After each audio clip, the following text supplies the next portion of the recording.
Hello students. आज का हमारा टॉपिक है SPM, that is the scanning probe microscope. देखिए स्टूडेंट्स, अभी इससे पहले वाले लेक्चर में हम लोगों ने जो स्टडी किया था, हम लोगों ने पढ़ा था इलेक्ट्रॉन माइक्रोस्कोपी के बारे में। इलेक्ट्रॉन माइक्रोस्कोपी में हमने दो तरह की टेक्निक्स को पढ़ा था, अगर आपको याद हो। ठीक है, तो उस लेक्चर को आप देखने के बाद ही आप इस लेक्चर को देखेंगे। तो देखिए, आज का मेथड है हमारे पास स्कैनिंग प्रोब माइक्रोस्कोप। देखिए क्या होता है, मैंने क्या लिखा हुआ है। देखिए, जैसे कि मैंने लिखा है SPM हमारे पास क्या होता है, एक generic form of the family होती है माइक्रोस्कोप की। इसमें हम क्या यूज़ करते हैं, एक शार्प टिप यूज़ करते हैं मेटल की, या फिर हम कह सकते हैं अगर हमारे पास कोई भी मटेरियल है, उस मटेरियल की आप क्या करेंगे, बहुत ही शार्प सी एक टिप को यूज़ करेंगे, और वो जो शार्प जो टिप होगी वो आपके पास सरफेस के साथ कांटेक्ट में आएगी। और वो जैसी सरफेस के साथ आपके पास कांटेक्ट में आएगी, तो हम वहाँ से हम क्या करेंगे, वो जो टिप हमारे पास कांटेक्ट में जैसे जैसे सरफेस के ऊपर मूव करेगी, हमें क्या होगा, हम उसको उस जो हमारे पास जो सरफेस होगा, उस सरफेस को हम लोग क्या करेंगे, किसी पीजो इलेक्ट्रिक मटेरियल होगा, फिर कुछ इस तरह से हमारे पास कोई स्कैनर हो गया, कुछ उसके ऊपर रखेंगे। तो जैसे जैसे वो जो टिप होगी, वो जैसे जैसे सरफेस के ऊपर मूव करेगी, तो वहाँ से आपको उस सरफेस के बारे में मतलब कि हम कह सकते हैं उस मटेरियल के बारे में हमें सारी की सारी हमारे पास जो प्रॉपर्टीज़ होंगी वो हमें पता लग जाएंगी। तो देखिए मैंने क्या लिखा है, मैंने लिखा है कि SPM हमारे पास क्या है, एक जेनरिक फॉर्म है फैमिली की, जहाँ पे हम यूज़ करते हैं sharp tip of a metal is scanned across the sample through the first SPM is known as the हमारे पास STM। आज हम जो स्टूडेंट जो मेन पढ़ने जा रहे हैं वो पढ़ेंगे STM, that is a scanning tunnelling microscope. Next फिर कह रहे there after many SPM like AFM and magnetic force FMM, some others were invented as to see the morphology of nanomaterial। देखिए स्टूडेंट, हमारे पास SPM एक generic form होती है। SPM में हम दो चीज़ें पढ़ेंगे, एक होती है हमारे पास STM, that is a scanning tunnelling microscope, और एक होता है हमारे पास AFM, एक होता है हमारे पास एटॉमिक फोर्स माइक्रोस्कोप। तो एटॉमिक फोर्स माइक्रोस्कोप हम आज नहीं पढ़ रहे हैं, आज जो हम पढ़ेंगे वो हम लोग पढ़ेंगे STM, that is a scanning tunnelling microscope. अब देखिए स्टूडेंट्स, अब कई स्टूडेंट्स को ये प्रॉब्लम आ रही है कि टनलिंग, यहाँ पे टनलिंग वर्ड का मतलब जो है हमारे पास क्या होगा।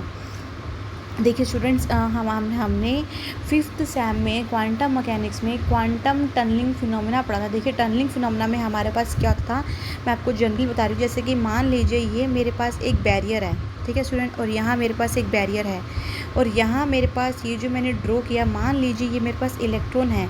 इस इलेक्ट्रॉन को क्या करना है, ये वाला जो बीच वाला जो पोर्शन है, इसको क्रॉस करके यहाँ पे जाना है। तो ये वाला जो इसको क्रॉस करके जाना है, जो ये वाला जो हिस्सा आपको दिख रहा है, ये मेरे पास क्या है, बैरियर है। जैसे मान लीजिए आपने क्या करना है, आप एक रूम के अंदर बैठी हैं। अब रूम के अंदर देखिए, आप आर पार जाने के लिए आपको पता है आपको किसका यूज़ करना पड़ेगा, आपको डोर है। आप डोर ओपन होगा आप तभी जा सकते हैं। मान लीजिए मैंने उस डोर को क्लोज़ कर दिया, ठीक है। जैसे ही मैंने उस डोर को क्लोज़ किया, अब आप क्या करेंगे, अब एक तरह का, अगर आपने एक रूम से दूसरे रूम में जाना तो आपको उस डोर को क्रॉस करना पड़ेगा। लेकिन अब मैंने क्या किया, उस डोर को मैंने लॉक कर रखा है।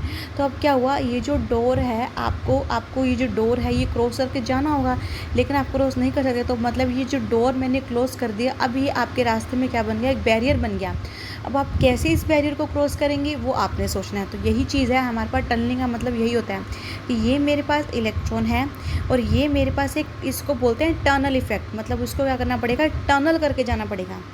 टनल का मतलब होता है इसको जंप करके जाना पड़ेगा। कैसी जंपिंग करनी पड़ेगी, किस वे की जंपिंग का मतलब, अब नॉर्मली आपको लग रहा होगा कि जंपिंग का मतलब हो गया कि हमने जैसे सिंपल जंप कर दिया, नहीं, वो वाला जंपिंग नहीं है। इन साइंस लैंग्वेज में आपने जंप तो करना है, लेकिन वो जंप अब आपका किस तरह से होगा ये आपने देखना है।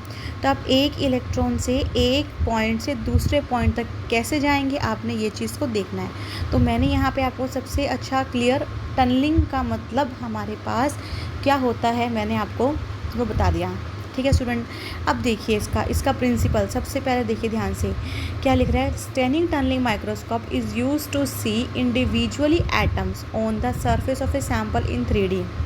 This technique is used to study things such as conducting material and even DNA molecule।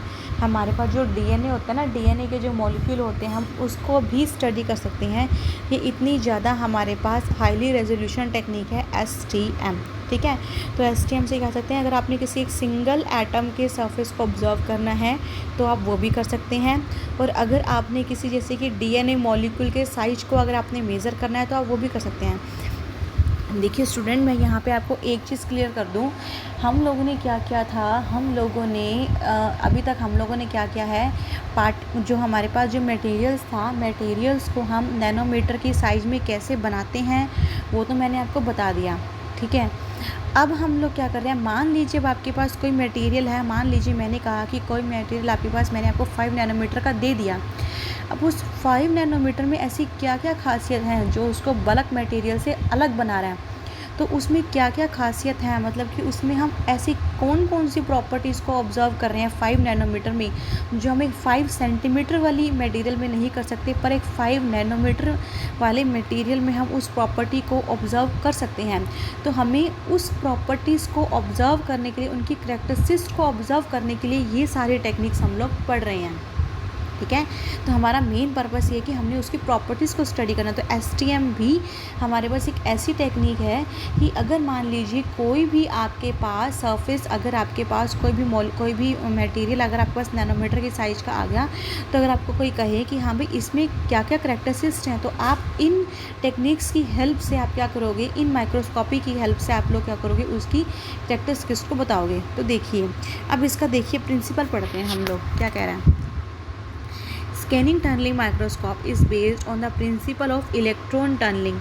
Tunnelling का मतलब क्या होता है, मैंने आपको बता दिया, एक तरह का बैरियर हमारे पास बनेगा, उस बैरियर को क्रॉस करके जाना है। देखिए यहाँ पे क्या लिख रहा है, if the two flat surface of the metal और semiconductor are separated by an insulator और वैक्यूम, ठीक है, the electron in the material can not transfer from one surface to another through the insulator due to energy barrier. देखिए क्या कह रहा है, जैसे कि मान लीजिए ये आपके पास पूरा एक मेरे पास मेटल है, ठीक है, मैंने क्या किया, एक यहाँ पे इंसुलेटर लगा दिया और मेरे पास यहाँ पे मैंने एक इंसुलेटर लगा दिया।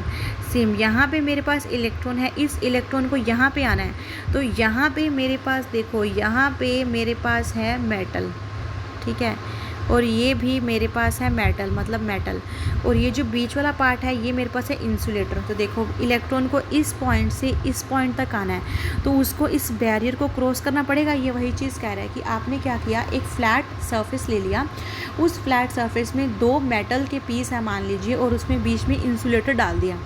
देखिए दोबारा देखिए यहाँ पे क्या कह रहा है, 2 flat surface of the metal और semiconductor are separated by an insulator, जो अभी मैंने आपको बताया था। फिर देखिए हमारे पास क्या रहा है, जैसे कि मैंने कहा इलेक्ट्रॉन उसमें से नहीं जा सकता क्योंकि उसके लिए क्या वो काम कर रहा है, बैरियर का काम कर रहा है, ठीक है। फिर देखिए क्या लिख रहा है नेक्स्ट आगे, बट इफ़ वोल्टेज, हमारे पास क्या है, हमारे पास ये क्या लिख रहा है कि but if A voltage is applied between the two surface, the shape of the barrier is changed and a driving force acts for electron to move across the barrier by tunneling, and a small current flow when the distance of two flat surfaces is very small, so that the electron wave function, हमारे पास क्या हो जाएंगे, electron wave functions extends from the two surface overlap. देखिए student ध्यान से समझिए, जैसे मैंने कहा ये मेरे पास है एक फ्लैट सरफेस है मेटल का, ये मैंने इंसुलेटर डाल दिया, ये मैंने डाल दिया इंसुलेटर। अब इस इलेक्ट्रॉन को यहाँ पे आना है। अब हम लोग क्या करेंगे, देखिए कैसे कर सकते हैं, या तो देखो हम क्या करें, इस एनर्जी बैरियर को क्रॉस, इस एनर्जी बैरियर की विड्थ को कम कर दें, एक तो तरीका ये हो सकता है, ठीक है। फिर दूसरा ये क्या कर रहा है, आप लोग वो कह रहे हैं कि वोल्टेज अप्लाई कर दीजिए, ठीक है। जैसे आप वोल्टेज अप्लाई कर देंगे, आप वोल्टेज का मतलब क्या होगा कि आपने बाहर से एक एक्सटर्नल फोर्स दे दिया।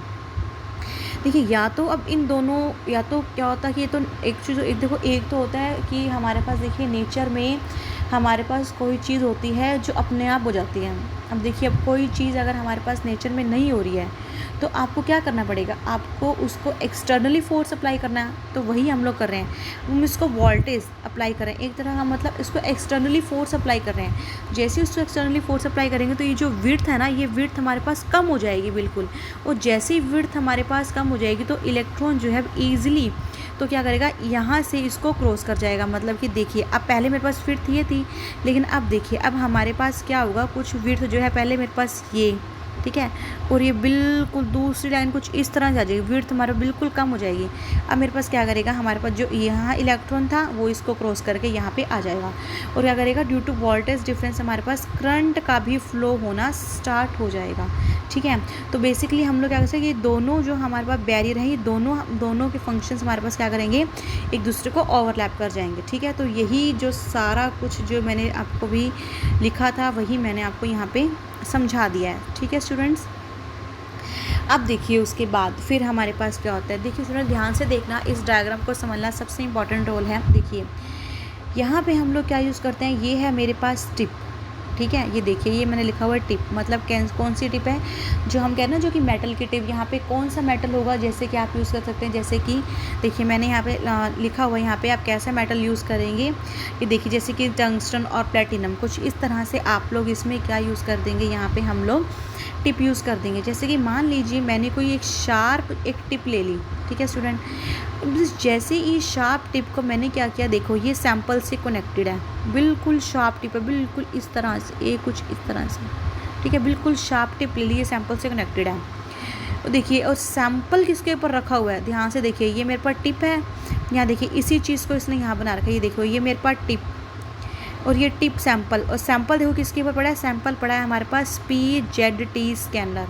ध्यान से समझना स्टूडेंट, ये PZT हमारे पास क्या है, ये हमारे पास है piezoelectric tunnelling, piezo electric effect होगा। तो ये पीजो इलेक्ट्रिक इफेक्ट जो होगा, इसके अंदर जो भी कुछ होगा वो पीजो इलेक्ट्रिक इफेक्ट को इसको स्कैन करेगा, और ये स्कैन तो कर लिया, स्कैन करके हमारे पास यहाँ पे हमारे पास मॉनिटर लगा होगा, इस मॉनिटर पे हम उसको देख लेंगे। ठीक है स्टूडेंट, देखिए बिल्कुल आसान है। इस टिप जो है, टिप कैसी लेंगे, या फिर हम लेंगे जैसे कि प्लैटिनम की, मतलब कि कोई एक ऐसा आपको मटेरियल प्रोवाइड करवाया जाएगा जो कि हमारे वजह से कि एलॉय, किसी भी मेटल का एलॉय हो गया, प्लैटिनम होगा, ये यूज़ करेंगे। ये टिप सरफेस से कॉन्टैक्ट में आएगी, और ये सरफेस किसके ऊपर लगा हुआ है, PZT scanner. Piezo electric effect क्या होता है वो मैं अभी आपको आगे बताऊँगी। और ये पीजो इलेक्ट्रिक इफेक्ट के अंदर जो भी होगा उसको क्या कौन ऑब्जर्व करेगा, स्कैनर उसको ऑब्जर्व करेगा। उस स्कैनर ने उसको ऑब्जर्व तो कर लिया, लेकिन वो स्कैनर ने खुद ने तो समझ लिया, लेकिन हमें कैसे समझ आएगा, हम तो स्कैनर को नहीं समझ सकते।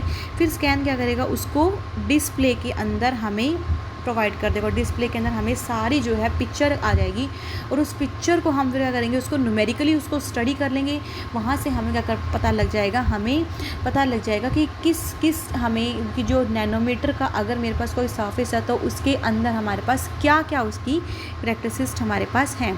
ठीक है स्टूडेंट, तो ये आई होप कि आपको पूरा डायग्राम समझ आ गया होगा। अब देखिए नेक्स्ट, अब देखिए इसका पूरा प्रिंसिपल समझा दिया, डायग्राम समझा दिया। अब देखिए बिल्कुल सिंपल है स्टूडेंट, आगे देखिए क्या लिखा मैंने, a scanning tunnelling microscope utilize a conductive wire of a very fine point made of tungsten platinum. जो हम लोग जो बार बार कह रहे ना कि एक फाइन मेटलिक लेंगे, वो मेटल कैसा लेंगे हम लोग, टंगस्टन या प्लेटिनम का लेंगे। और ये कह रहे हैं above the surface of a sample the fine point is positively charge. ध्यान से समझना स्टूडेंट, ये वाला जो हमने जैसे मान लीजिए ये मेरे पास है टिप, ठीक है, और ये रखा हुआ है मैंने और ये रखा हुआ मैंने मटेरियल। ठीक है स्टूडेंट, ये मेरे पास क्या है, ये मेरे पास है पिन, मतलब कि पिन का मतलब समझ लो ना, जो हम लोग मेटलिक पिन यूज़ कर रहे हैं, और ये जो है ये है हमारे पास सैंपल। अब देखिए क्या हुआ, ये जो मेटलिक पॉइंट है, मेटलिक पिन है, ये सरफेस से कॉन्टैक्ट के अंदर है। ये जो पिन है स्टूडेंट, ये मेरे पास पॉजिटिवली चार्ज है, और जो सरफेस है, सरफेस के ऊपर हमारे पास क्या होंगे, इलेक्ट्रॉन्स होंगे, और ये मेरे पास है चार्ज है इलेक्ट्रॉन। ठीक है स्टूडेंट, कैसे काम कर रहे हैं, जैसे मैंने कहा कि जैसे हमारे पास मैंने कहा जो मेटलिक की जो पिन है वो मेरे पास क्या है, ध्यान से समझना, पॉजिटिवली चार्ज, और सरफेस के ऊपर जो इलेक्ट्रॉन है, इलेक्ट्रॉन तो वो मेरे पास क्या होंगे, नेगेटिव चार्ज होंगे। Electron at the individual surface atoms are attracted to the positive charge of the probe wire and tunnel up to it and thus produce a weak electric current. देखिए यहाँ मेरे पास मान लीजिए पॉजिटिव चार्ज, ये positive charge किसका है, जो हमने मेटल की पिन यूज़ किया है, और ये किसके ऊपर पड़ा है, ये सैंपल के ऊपर पड़ा है। ठीक है, ये सैंपल के ऊपर सरफेस के हमारे पास क्या है, ये मेरे पास इलेक्ट्रॉन है। अब ये क्या करेंगे, देखिए हमारे पास ये वाला जो पॉजिटिव चार्ज है, इलेक्ट्रॉन जो है इस पॉजिटिव चार्ज को अपनी तरफ अट्रैक्ट करेगा, लेकिन अब इसका बीच का जो गैप है, देख रहे हैं स्टूडेंट, ये हमारे पास क्या करेगा, एक तरह का बैरियर का काम कर रहा है जो हम अभी अभी पढ़ रहे हैं। तो वो चीज़ हमने अब इसको कैसे क्रॉस करके जाएगा, फिर से वही क्या करेंगे, वोल्टेज अप्लाई कर देंगे, ताकि दोनों के बीच में जो वोल्टेज जो डिफरेंस है वो कम हो जाएगा। जैसे ही दोनों के बीच में वोल्टेज डिफरेंस कम होगा तो मेरे पास क्या होगा, ये पॉजिटिव चार्ज इलेक्ट्रॉन की तरफ अट्रैक्ट हो जाएगा, और हमारे पास क्या होगा, ये वाला जो गैप है इस गैप को हम ओवरकम कर देंगे। आई होप स्टूडेंट्स कि आपको समझ आ गया होगा। फिर देखिए उसके बाद, अब देखिए एसटीएम करने के ना दो तरीके होते हैं। एक तो होता है कि आप कांस्टेंट करंट को आप कांस्टेंट हमने करंट रखना है और उससे हमें इमेज मिल जाएंगी। एक हम क्या करेंगे, टिप जो होगी उस टिप की हाइट को कांस्टेंट रखेंगे और हमें क्या मिलेगी, वहाँ से इमेज मिल जाएगी। स्टूडेंट मैं कौन सी इमेज की बात कर रही हूँ, जो हमने अभी कहा था ना, यहाँ पे देखिए हम लोगों ने कहा था ये वाला जो डिस्प्ले लगा हुआ था, हमें यहाँ से इमेज मिलेगी, हम इस इमेज की बात कर रहे हैं, ठीक है। तो देखिए कैसे करेंगे। सबसे पहले in feedback mechanism is used, ये क्या कर रहा है हमारे पास, provides a constant current while a constant voltage is applied between the sample and the tip। क्या कि हमें कांस्टेंट करंट चाहिए। कांस्टेंट करंट कब मिलेगा, जब आप उन दोनों के बीच में कांस्टेंट वोल्टेज अप्लाई कर देंगे। लेकिन कांस्टेंट वोल्टेज जब अप्लाई करेंगे, ये जो हमारे पास अब जो टिप थी ना, अब ये टिप मेरे पास क्या करेगी, इस पूरे सरफेस के ऊपर मूव करेगी। अब देखिए स्टूडेंट, सरफेस ज़रूरी नहीं है कि मेरे पास स्मूथ होगा, ठीक है, ध्यान से समझना, मैं इस पॉइंट को समझा रही हूँ। मान लीजिए सरफेस हमारे जो सरफेस है, सरफेस हमारे पास कुछ इस तरह से होगी। देखिए सरफेस तो हमारे पास, अगर आप ध्यान से देखें, हर सरफेस के अंदर थोड़ी बहुत इरेगुलरिटीज़ तो होती ही हैं। तो देखो जैसे ये मेरे पास टिप इसके ऊपर हमारे पास टच करेगी, देखो टिप यहाँ भी टच करेगी, फिर हमारे पास क्या होगा, यही टिप यहाँ आएगी, यही टिप यहाँ आएगी।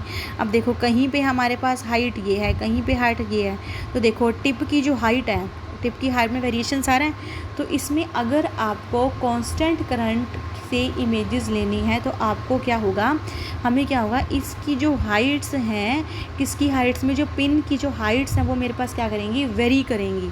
लेकिन अब इसमें क्या क्या कांस्टेंट हुआ, करंट भी कांस्टेंट हुआ, वोल्टेज भी कांस्टेंट हुआ, और जो पिन की जो हाइट है वो मेरे पास वेरी कर रही है, ठीक है। अब उसके बाद देखिए फिर नेक्स्ट आता है मेरे पास इन कांस्टेंट हाइट, मतलब अब क्या हो रहा है, पहले वाले मेथड में हमारे पास जो हाइट जो वेरी कर रही थी, अब हमारे पास वो हाइट वेरी नहीं करेगी, बल्कि अब हमारे पास क्या होगा, वो हाइट कांस्टेंट रहेगी। देखिए क्या लिखा हुआ है इसमें, the height of the probe tip from the surface of the sample is kept constant simultaneously the bias is also kept constant so that there is a variation in the current। अब इसमें देखो student, इसमें क्या क्या हुआ, एक तो जो टिप थी उसकी हाइट कांस्टेंट रही, ठीक है।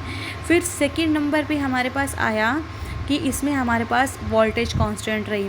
थर्ड नंबर पे जो करंट है, अब इसमें करंट का हमारे पास वेरिएशन होगा।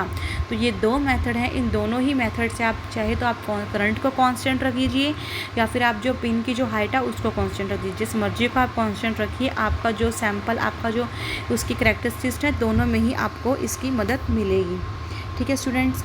देखिए फिर उसके बाद हमारे पास आता है कि देखिए फिर आप उसके बाद देखिए लास्ट मैंने आपको पीजो इलेक्ट्रिक के बारे में बताना था। मैंने आपको बताया था कि हमारे पास जो सैंपल जो था, उस सैंपल को हम लोगों ने क्या किया, एक पीजो इलेक्ट्रिक स्कैनर के ऊपर लगा होता है। अब देखिए पीजो इलेक्ट्रिक स्कैनर हमारे पास क्या काम कर रहा है, मैं आपको बता रही हूँ। देखिए द स्कैनर